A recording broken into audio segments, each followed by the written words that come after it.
I just wanted to put out this very short video just to show what I'm working on at the moment in terms of subgraph, subroutines, procedures, whatever they end up being called, and the change of that feature, in order to show what's coming and why it's different and why I'm changing it. I wanted to just quickly, very briefly show what's currently there. I've actually gone back to an earlier version, 0.0.0.080, because there's a bug in the current version. So I've just gone back far enough to make sure that what I need to show works. So the way it works at the moment is it's purely a container for logic. It's purely an organizational tool. So it makes it possible for you to wrap up large sections of complex graphs into containers, so that you hide some of the complexity and just organize your code a little bit better. So very quickly, what it does, anywhere you can edit code, so we'll go to the global logic.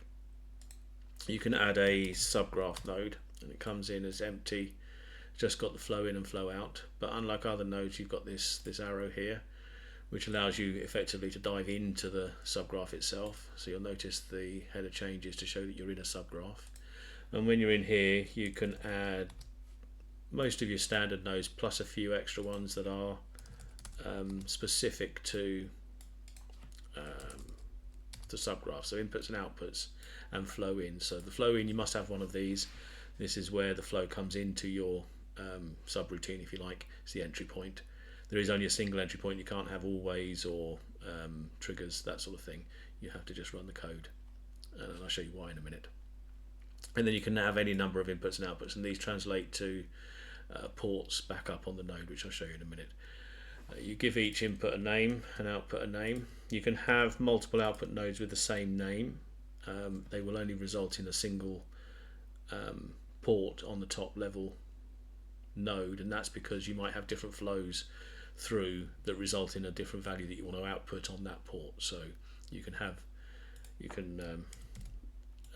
do another output, call that one B as well, and there'll only be a single port on the way back in. So if we just do a simple math, so the flow comes in, goes to the output, and we're going to add 10 to whatever's input and set that out to there. So if we go back up now, you'll see the ports are added. You've got A and B, and you can set the values, and the flow comes from, so if we did it always on here,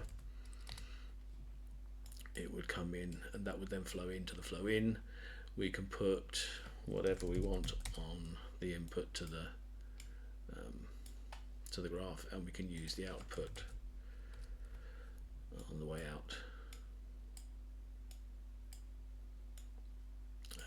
in any way that we want to. So that's basically how it works. You can go in, you can rename it, so and it changes there. But this is basically the code, the logic that you have within this subgraph is contained within that node, that specific node. So it's not shared in any way. You can't, if you create another one, even if you put the same logic in, it would be an entirely separate subgraph. So it purely, in its current form, is just for organization. So you can, instead of having all of that, which could obviously be a lot more within your subroutine, you just have that single node and you call it something sensible, put your input values in and read your output values out. I don't know why that's not connecting, but that's not important. So that's how it currently works. Okay, if we switch now to the latest work in progress stuff, let's just switch that over. It's 0.112. First thing you'll see is a new tab up here, subgraphs. So I didn't want to put the subgraphs into the game logic, the global logic. That's changed as well from logic to global logic, game logic, because I wanted to make clear that subgraphs can be used anywhere, not just in global logic. They're not unique to. Although they are global, they're available anywhere. So I've created a new tab, and this is where you create your subroutines or your procedures. So you should be able to create a subroutine here, and then edit it, and then you've got all the same things you had before for editing a subroutine. So inputs and outputs, and we can do a math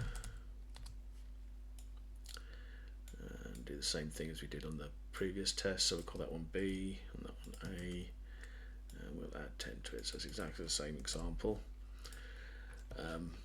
The difference being that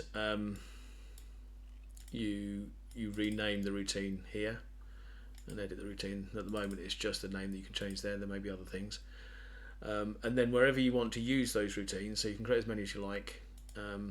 In the global logic, for example, what happens is the subroutines get added at the end of the nodes. So this will be populated with any subroutines you've got.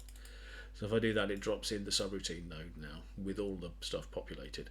And you can do the same thing as before. Put it into an always.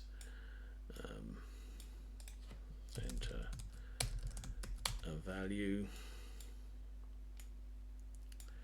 And then use the value on the way out. That works. So the difference being that this, you can't edit it now within here, although I might reintroduce something here that will allow you to get to here to edit something, but we'll see.